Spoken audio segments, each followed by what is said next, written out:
اس نے ٹھان لی تھی کہ جو اس نے سوچا ہے وہ کر گزرے گا، اور آج وہ قبرستان میں موجود تھا۔ دیر کس بات کی ہے، شروع کرو۔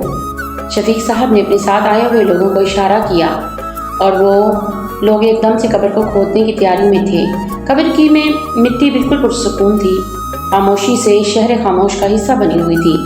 قبر آنے والے چند لمحوں میں تباہ و برباد ہونے والی تھی۔ یہ بات شاید رفیق صاحب اور ان چاروں لوگوں کے علاوہ اور کوئی نہیں جانتا تھا۔ شفیق صاحب کے ساتھ آئے ہوئے چاروں افراد کے ہاتھوں میں کدالے اور بیلچے تھے۔ انہوں نے ان کی بیوی کی قبر کھودنا شروع کر دیا۔ شفیق صاحب بے چین نظروں سے قبر کو دیکھے جا رہے تھے۔ وہ ایک پل کے لیے بھی اپنی نظریں ادھر ادھر نہیں کر رہے تھے کہ اندر جس منظر کو دیکھنے کا وہ منتظر تھے، کہیں وہ منظر اس کی آنکھوں سے چھپا نہ رہ جائے۔ سردی کا موسم تھا، دوپہر کے وقت پہ ماحول پر دھندلا سی چھائی ہوئی تھی، مگر اس کے باوجود شفیق صاحب کو اپنے ماتھے پر آتا ہوا پسینہ محسوس ہوا۔ قبر کی مٹی ہٹتی جا رہی تھی۔ جلدی جلدی خدالہ اور بیلچے، قبر کے اندر کا منظر خالی، قبر کے اندر کی سیلیں واضح ہونے لگی۔ شفیق صاحب ایک دم اچھلے اٹھے۔ رک جاؤ، آگے کام میں خود کروں گا۔ تم چاروں افراد ہکا بکا رہ گئے اور ایک دوسرے کی شکل دیکھنے لگے، لیکن خدالے زمین پر رکھ کر ہانپتے ہوئے پیچھے ہٹ گئے۔ شفیق صاحب جلدی سے آگے بڑھے اور اس نے ایک ایک کر کے سیلیں ہٹانا شروع کر دی۔ ابھی اس نے دوسری سیل ہٹائی تھی کہ اچانک وہ ایک زوردار جھٹکے سے پیچھے جا گرے۔ کیا ہو گیا؟ چاروں افراد ایک دم لپک کر شفیق صاحب کی جانب بڑھے، لیکن اسے پہلے کہ وہ رفیق صاحب کو اٹھا پاتے، ان کی نظر قبر کے اندر کھلے ہوئے دہانے پر پڑی۔ ان چاروں کی آنکھیں بے یقینی سے پھیل گئی۔ قبر کے اندر سے ایک ایسا ہولناک منظر نظر آ رہا تھا جسے برداشت کرنا کسی انسان کے بس کی بات نہ تھی۔ شفیق صاحب کے ساتھ آئے ہوئے چاروں افراد میں سے ایک شخص تھر تھر کانپنے لگا اور دیکھتے ہی دیکھتے وہ بے ہوش ہو کر زمین پر جا گرا۔ شفیق صاحب بھی پھٹی پھٹی نظروں سے پلٹ کر قبر کو دیکھ رہے تھے۔ ان میں سے کسی کی اتنی جرأت نہ تھی کہ اس کھلی ہوئی قبر کے پاس جاتے۔ اندر سے نظر آنے والا خوفناک منظر ان پانچوں کی روح فنا کیے دے رہا تھا۔ قبر کو بند کرو، جلدی کرو، اس قبر کو بند کرو۔ شفیق صاحب بری طرح سے چلائے جا رہے تھے، حالانکہ قبر کے اندر ان کی عزیز جان سے بھی پیاری بیوی لیٹی ہوئی تھی۔ شفیق صاحب کے ساتھ آئے ہوئے کرندے مجبور تھے، مالک کا حکم ماننا ان کی فطرت میں تھا۔ انہوں نے کانپتے ہوئے ہاتھوں اور دھڑکتے ہوئے دلوں کے ساتھ قبر کی سیلیں اس کے اوپر رکھنا شروع کر دی۔ ایک سیل رکھتے ہوئے دوسرے کارندہ بھی بے ہوش ہو کر نیچے گر پڑا۔ وہ منظر برداشت کرنا ہر کسی کے بس کی بات نہ تھی۔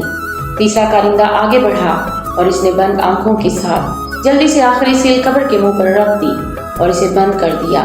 وہ سب دھڑا دھڑ قبر کے اوپر مٹی ڈال رہے تھے اور خود شفیق صاحب بھی اپنے مرتبے کا خیال کیے بغیر پاگلوں کی طرح قبر کے اوپر واپس مٹی ڈال رہے تھے، یوں جیسے قبر کے اندر جو کچھ بھی ہوا وہ اسے باہر نکلنے سے روک رہے ہوں۔ اس ساری کارروائی میں پھولی ہوئی سانسوں کے درمیان اپنے کارندے کو قبرستان سے واپس نکلنے کا حکم دے کر خود بھی اب باہر کی جانب دوڑ رہے تھے۔ دوڑتے دوڑتے یہ لوگ جب گاڑی کے اندر بیٹھے، شفیق صاحب کی حالت بے حد خراب ہو چکی تھی۔ جلدی سے گاڑی چلاؤ اور حویلی کی جانب چلو، اس قبرستان سے دور چلو، شفیق صاحب نے چلا کر کہا۔ ڈرائیور نے بھی فوراً گاڑی بھگا دی۔ حویلی پہنچنے کے بعد بھی شفیق صاحب کے ہاتھوں کی کپ کا پہاڑ دور نہ ہوئی۔ وہ جو دو افراد بے ہوش ہوئے تھے، ہوش میں آنے کے بعد بھی وہ خوش پتے کی طرح لڑز رہے تھے۔ خود شفیق صاحب کی حالت بھی خراب تھی۔ انہوں نے اپنی پیاری بیوی کی قبر میں جو کچھ دیکھا تھا وہ بالکل وہی منظر تھا جو وہ پچھلے کئی روز سے اپنے خواب میں مسلسل دیکھ رہے تھے۔ انہیں یقین نہیں آ رہا تھا کہ یہاں جو کچھ انہوں نے دیکھا ہے وہ واقعی سچ ہے۔ جب سے ان کی بیوی کا انتقال ہوا، آئے روز ان کی بیوی خواب میں ایک دردناک حالت میں موجود ہوتی۔ شفیق صاحب کو یقین نہیں آتا تھا کہ جو کچھ وہاں اپنے خواب میں دیکھتے ہیں وہ سچ ہے یا جھوٹ، اور آج انہوں نے فیصلہ کر لیا تھا کہ وہ قبرستان جا کر خود اپنے ہاتھوں سے اپنی بیوی کی قبر کھودیں گے اور اس میں دیکھیں گے کہ اس کی بیوی کے ساتھ واقعی وہی سب کچھ ہو رہا ہے جو انہوں نے خواب میں دیکھا تھا، اور ان کا خواب 100% سچ تھا۔ یہ ایک دن کی بات نہیں تھی، آئے روز ان کا ایک ہی قسم کا خواب، اور پھر اس خواب کی سچائی تو وہ اپنی آنکھوں سے دیکھ چکے تھے۔ ان کا دل چاہا کہ وہاں اپنا سر زور زور سے دیوار کے ساتھ دے مارے۔ ان کی بیوی زینت، جو کون نہیں جانتا تھا، پورے گاؤں میں ان کی بیوی مشہور تھی، اور مشہوری کی وجہ بھی کتنی خاص تھی، شفیق صاحب یہ بات جانتے تھے۔ قبرستان سے آنے کے بعد ان کی حالت بری تھی، وہاں آج رات سونا ہی نہیں چاہتے تھے، کیونکہ وہاں پر پھر سے اسی خواب کو دیکھ کر دوبارہ سے درد کو محسوس نہیں کرنا چاہتے تھے، مگر وہ جانتے تھے اگلا روز ان کے لیے بے حد خاص ہے اور انہیں آرام کی ضرورت تھی۔ مجبوراً شفیق صاحب اب اپنے بستر پر لیٹ چکے تھے اور نیند کا انتظار کرنے لگے۔ رات تو ان کی پرسکون گزری، اگلا دن ہو گیا۔ آج شفیق صاحب کی بیوی زینت کی فوتگی کو 40 دن پورے ہو چکے تھے۔ 40ویں کی رسم کے مطابق آج انہوں نے حویلی میں بہت بڑی خیرات کا انتظام کیا تھا۔ پورا گاؤں ہی ان کی حویلی میں اکٹھا ہو چکا تھا۔ شفیق صاحب جس وقت سفید لباس میں صحن میں آئے، وہاں پورے گاؤں کے مرد و عورتیں جمع تھیں۔ ان سب کے چہرے پر لکھا ہوا درد دور سے ہی نظر آ سکتا تھا۔ شفیق صاحب جانتے تھے وہ حقیقی طور پر غمگین ہیں۔ انہیں وہ وقت یاد آیا جب زینت کو وہ نکاح کر کے اپنے گاؤں لے کر آئے تھے۔ اس وقت شفیق صاحب ایک منچلے نوجوان ہوا کرتے تھے۔ انہیں اندازہ نہ تھا کہ جدراحت کی ذمہ داری کس قدر باری ہوتی ہے، مگر یہ زینت ہی تھی جس نے گاؤں کے ہر خاص و عام شخص کا خیال رکھا ہوا تھا۔ ہفتے میں لاکھوں روپے کی خیرات کر دیا کرتی تھی۔ ان کے گھر کا چولہا کبھی غریبوں کے لیے ٹھنڈا نہ ہوا۔ حویلی میں جب بھی کوئی سائل اپنی درخواست لے کر آتا تو وہاں سے خالی ہاتھ کبھی رخصت نہ ہوتا۔ زینت ایک مہربان دل کی عورت تھی۔ وہ جتنی خوبصورت تھی اتنا ہی اس کا دل بھی پیارا تھا۔ گاؤں کے لوگ تو گویا زینت کے آنے پر جھولیاں اٹھا اٹھا کر اللہ تعالیٰ کا شکر ادا کیا کرتے تھے۔ کسی کو کاروبار کی وجہ سے رقم چاہیے ہوتی تو زینت ماتھے پر بل لائے بغیر اسے اس کی مطلوبہ رقم دے دیا کرتی تھی۔ نہ صرف رقم دیتی بلکہ کاروبار کو نئے سرے سے اٹھانے میں بھی اس کی مدد کیا کرتی تھی۔ عورتیں ان کے پاس اپنے گھر کے مسائل لے کر آتی تو وہ ان کی مدد کیا کرتی تھی اور ان کے شوہروں کو بلا کر وہ اچھی طرح سمجھا دیا کرتی تھی۔ وہ ہر چھوٹے بڑے کا خیال رکھتی تھی۔ گاؤں کے کسی شخص نے زینت کو کبھی غصے میں نہ دیکھا تھا۔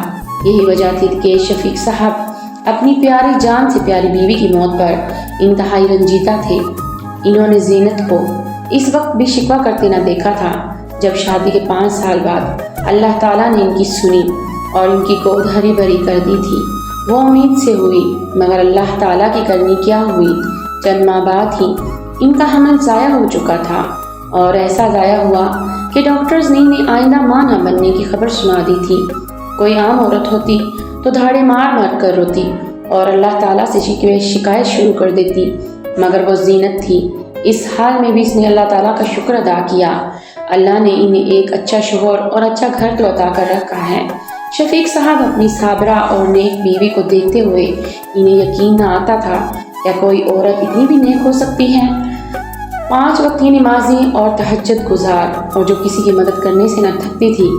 ان کی بیوی نے کبھی کوئی فرمائش نہ کی تھی، نہ انہیں مہنگے کپڑے جوتے اور جیولری کا شوق تھا اور نہ ہی گھومنے پھرنے کا، بس انہیں گرمی برداشت نہیں ہوتی تھی۔ شفیق صاحب جانتے تھے ان کی بیوی فطری طور سے نازک مزاج ہے، چولہے کی گرمی ہو یا موسم کی گرمی۔ شفیق صاحب کی بیوی جلدی گھبرا جایا کرتی تھی۔ شفیق صاحب نے اپنی بیوی کے آرام اور سکون کے لیے ایک بے حد مہنگا اے سی ان کے کمرے میں لگوا رکھا تھا۔ گاؤں میں بجلی تو نہیں تھی۔ شفیق صاحب نے دور دراز کے شہر میں سے جنریٹر منگوا کر انہیں اے سی چلوا دیا تھا۔ پوری حویلی میں صرف ایک زینت کے کمرے میں ہی اے سی تھا اور زینت اس بات پر اپنے شوہر کا شکریہ ادا کرتے نہ تھکتی تھی۔ خیرات کے لیے آئے ہوئے افراد آگے بڑھنا شروع ہوئے تو شفیق صاحب اپنے خیالات سے چونکنے لگے۔ ان کی نیک بیوی کو گزرے 1 مہینہ ہو چکا تھا۔ شفیق صاحب نے ساتھ پڑے ہوئے راشن کو ڈھیر اٹھا اٹھا کر لوگوں میں تقسیم کرنا شروع کر دیا۔ لوگ خاموشی سے آگے آتے اور اپنا راشن تھیلا لے کر واپس پلٹ جاتے۔ ان کی آنکھیں نم تھی جس کی وجہ سے اس کی قبر میں وہ جو سب کچھ ہو رہا تھا جسے دیکھ پانا بھی شفیق صاحب کے بس میں نہ تھا۔ شفیق صاحب شدید پریشان ہو چکے تھے۔ شام کا وقت ہو رہا تھا اور وہ پریشان سے اٹھ کر کمرے کی جانب چل دیے۔ اپنی خواب گاہ میں بیٹھے بیٹھے وہاں زینت کے بارے میں سوچ رہے تھے۔ یہی سب سوچتے سوچتے انہیں کب نیند آ گئی انہیں پتہ ہی نہ چلا اور اچانک انہوں نے پھر سے وہی خواب دیکھا جس نے ان کی نیندیں اڑا رکھی تھی۔ انہوں نے زینت کی قبر کو اسی بھیانک حال میں دیکھا اور وہی چیخو پکار، زینت کی آؤ پکار ان کے کانوں میں تیزاب کی طرح گرنے لگی۔ بھاری ہوتی سانسوں کے ساتھ وہ بے اختیار اٹھ بیٹھے۔ ان کا سانس پھول رہا تھا۔ اب ان کی برداشت ختم ہو چکی تھی۔ انہوں نے تو فیصلہ کر لیا تھا جو کچھ بھی ہو وہ اب اپنی پیاری بیوی کو اس حال میں نہیں رہنے دیں گے۔ کیونکہ نہ تو ان کی بیوی نے کوئی گناہ کیا تھا اور نہ ہی کوئی جرم۔ انہوں نے فیصلہ کر لیا کل صبح وہاں اپنی بیوی کو اس تکلیف سے آزاد کر دیں گے، مگر وہی یہ نہیں جانتے تھے زینت نے خاموشی سے ایک ایسا کام کر ڈالا تھا جس نے اس کی زندگی بھر کی تمام نیکیوں پر پانی پھیر دیا تھا۔ مگر شفیق صاحب انجان تھے کہ کل ان کو قبرستان میں کیا ملنے والا ہے۔ اگلے دن کا سورج طلوع ہوا تو شفیق صاحب نے ڈرائیور کو اشارہ کیا۔ ڈرائیور جلدی سے کار اسٹارٹ کر کے حاضر ہو گیا۔ شہر چلو، مجھے کچھ سامان خریدنا ہے۔ اگلے ہی لمحے وہ گاڑی کو شہر کی جانب اڑانے لگا۔ شہر پہنچتے ہی شفیق صاحب نے ایک بڑی دکان سے سولر اور اے سی خریدا۔ گاؤں میں اتنی زیادہ ٹیکنالوجی تو نہیں تھی، مگر انہوں نے سن رکھا تھا کہ آج کل ایسے مارکیٹ میں آئے ہیں جو سولر پلیٹس پر بھی چل سکتے ہیں۔ ان کا ارادہ وہی خریدنے کا تھا۔ انہوں نے اے سی اور سولر پلیٹس خرید کر واپس گاؤں کا رخ کیا۔ ان کے ساتھ ایک ایسا آدمی تھا جو یہ سولر پلیٹس اور اے سی لگانے کا کام کرتا تھا۔ وہ آدمی بے حد پریشان ہوا جب شفیق صاحب نے حویلی میں جانے کی بجائے گاڑی کا رخ قبرستان کی جانب کروا دیا۔ تھوڑی ہی دیر کے بعد وہ زینت کی قبر کے سامنے کھڑے تھے۔ ساتھ آیا وہ آدمی اب خوفزدہ نظروں سے شفیق صاحب کی جانب دیکھ رہا تھا۔ شاید وہ شفیق صاحب کو پاگل سمجھ رہا تھا۔ اگر وہی یہ جان جاتا کہ آنے والے چند لمحے میں ان دونوں کے ساتھ کیا ہونے والا ہے تو شاید سر پیر پکڑ کر بھاگ جاتا۔ شفیق صاحب آج زیادہ لوگوں کو ساتھ نہیں لائے تھے۔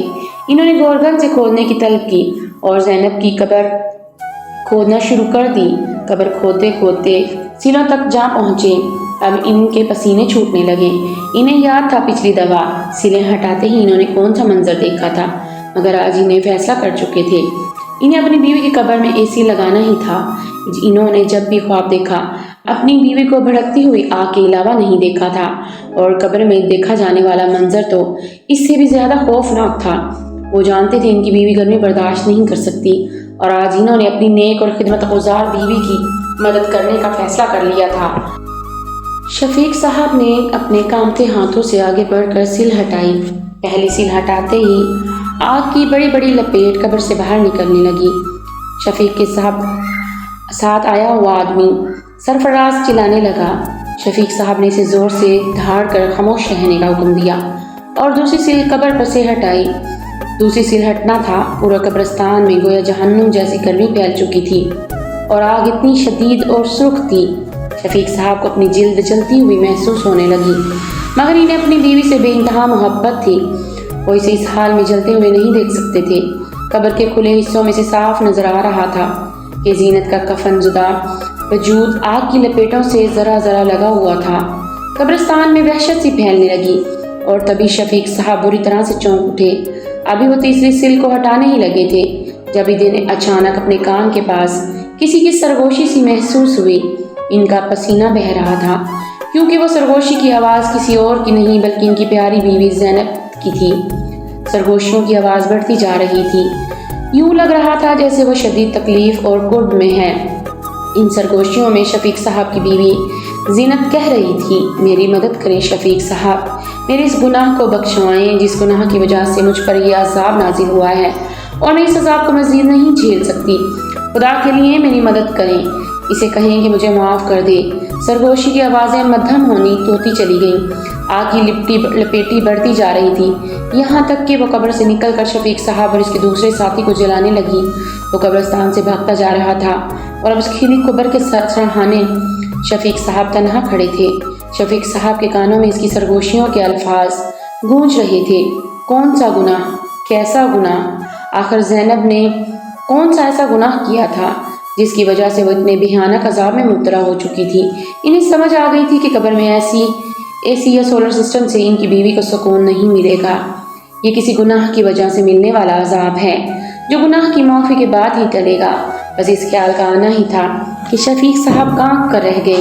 انہوں نے جلدی جلدی سیلیں واپس قبر کے اندر رکھنی شروع کر دی۔ انہیں واپس جا کر اس گناہ کا پتہ لگانا تھا۔ قبرستان سے باہر نکلتے ہی وہاں اندھا دھند حویلی کی جانب روانہ ہو گئے۔ ان کی گاڑی جس وقت حویلی کے گیراج میں رکی، انہیں اپنی طرف دروازہ کھول کر وہ پاگلوں کی طرح اندر بھاگنے لگے، اور تبھی انہیں زینت کا وہ گناہ سامنے سے باہر آتا ہوا نظر آ گیا۔ شفیق صاحب کے قدم گویا زمین میں گڑ گئے۔ ان کے سامنے ان کی بوڑھی مجبور ماں بمشکل ویل چیئر کو گھسیٹتے ہوئے حویلی کی طرف آ رہی تھیں، اپنے کباڑ جیسے کمرے سے باہر نکل رہی تھیں۔ زینت نے اپنی ساس کو حویلی کے سب سے بیرون کمرے میں رکھا ہوا تھا۔ زینت کا کہنا تھا کہ اماں کو جلد کی ایسی لا علاج بیماری ہے کہ اگر وہ حویلی کے اندر رہیں گی تو بیماریاں پورے گھر میں پھیل جائیں گی۔ شفیق صاحب جانتے تھے زینت ان کی ماں کا خیال نہیں رکھتی، ان کی خدمت بھی نہیں کرتی، مگر ہمیشہ زینت کی خوبصورتی اور ان کی پرہیزگاری کے سامنے شفیق صاحب کے اعتراضات دم توڑ جاتے تھے۔ انہیں لگتا تھا کہ زینت اتنی نیکیاں کرتی ہے اور وہاں اللہ تعالیٰ کتنی پسندیدہ مسلمان ہے، جو کچھ وہ کرتی ہے شاید ٹھیک ہی کرتی ہوگی۔ اپنی بیوی کو نیکیوں سے مرغوب ہو کر شفیق صاحب نے بوڑھی ماں کو فراموش کر دیا۔ شفیق صاحب کو یاد تھا شدید گرمیوں کے دن میں جب ان کی والدہ نے اے سی والے کمرے میں سونے کی بات کی تھی تو زینت نے کس طرح سختی سے منع کر دیا تھا۔ اس کا کہنا تھا کہ اے سی کے نیچے سونے سے شفیق صاحب کی ماں کی جلد کی بیماری مزید خراب ہو سکتی ہے۔ شفیق صاحب کی ماں دھیرے دھیرے ویل چیئر گھسیٹتے ہوئے برآمدے میں نکل آئی تھی اور اب شفیق صاحب کو دیکھ رہی تھی۔ شفیق صاحب کی آنکھوں سے آنسو بہنے لگے۔ وہ لپک کر ماں کے پاس قدموں میں بیٹھ گئے۔ ان کی ماں کے پیروں کی جلد گل سڑ رہی تھی۔ غیروں پر لاکھوں روپے خیرات میں لٹانے والی زینت نے کبھی اپنی ساس کا علاج نہیں کروایا تھا، انہیں آرام و سکون نہیں دیا تھا۔ انہیں شدید گرمیوں میں اس گرم تپتے ہوئے سٹور نما کمرے میں پھینک کے رکھا ہوا تھا۔ اگر وہ چاہتی تو ساس کو اپنے ساتھ اے سی والے کمرے میں سلا سکتی تھی اور انہیں اس موذی بیماری سے نجات دلوا سکتی تھی، مگر نہ جانے کیوں شاید اس نے اس نیکی کو کسی قابل نہ سمجھا۔ شفیق صاحب روتے ہوئے ماں کے قدموں میں بیٹھ کر معافیاں مانگنے لگے اور ان کی ماں کی آنکھوں سے آنسو جاری تھے۔ زینت کو معاف کر دو ماں، وہ بڑے شدید آگ میں مبتلا ہے، ہم نے آپ کے ساتھ بہت ظلم کیا، خاص کر زینت نے۔ شادی کی رات اس نے مجھ سے وعدہ کیا تھا وہ آپ کا خیال رکھے گی، مگر اس نے نہیں رکھا، اب آپ اس کو معاف کر دیں۔ شفیق صاحب روتے ہوئے کہے جا رہے تھے۔ ان کی بوڑھی ماں عورت تھی، دل کی نرم تھی۔ انہوں نے اسی وقت دونوں ہاتھ اٹھا کر اللہ تعالیٰ سے زینت کی معافی کی دعا مانگی اور اسی لمحے شفیق صاحب کے دل میں سکون اتر گیا۔ وہ اسی وقت ماں کو لے کر شہر کے بہترین ہسپتال میں روانہ ہو گیا۔ اسی رات اس نے خواب میں زینت کو دیکھا جو مسکرا رہی تھی اور شفیق صاحب کا شکریہ ادا کر رہی تھی۔ یقیناً بوڑھی ساس کے معاف کرتے ہی اللہ پاک نے بھی اس پر سے عذاب ہٹا دیا تھا۔ اللہ پاک سے دعا ہے کہ ہم سب کی بھی مشکلات اور پریشانیوں کو دور فرمائے، آمین یا رب العالمین۔ تو پیارے دوستوں، نیکی اور ثواب کی نیت سے اس واقعے کو آگے بھی ضرور شیئر کیجیے گا۔ آخر میں اللہ رب العزت سے دعا ہے کہ اللہ تعالیٰ ہمیں نیک اعمال کرنے اور برائی سے بچنے کی توفیق عطا فرمائے اور ہمیں صدقہ و خیرات کرنے کی بھی توفیق عطا فرمائے، آمین یا رب العالمین۔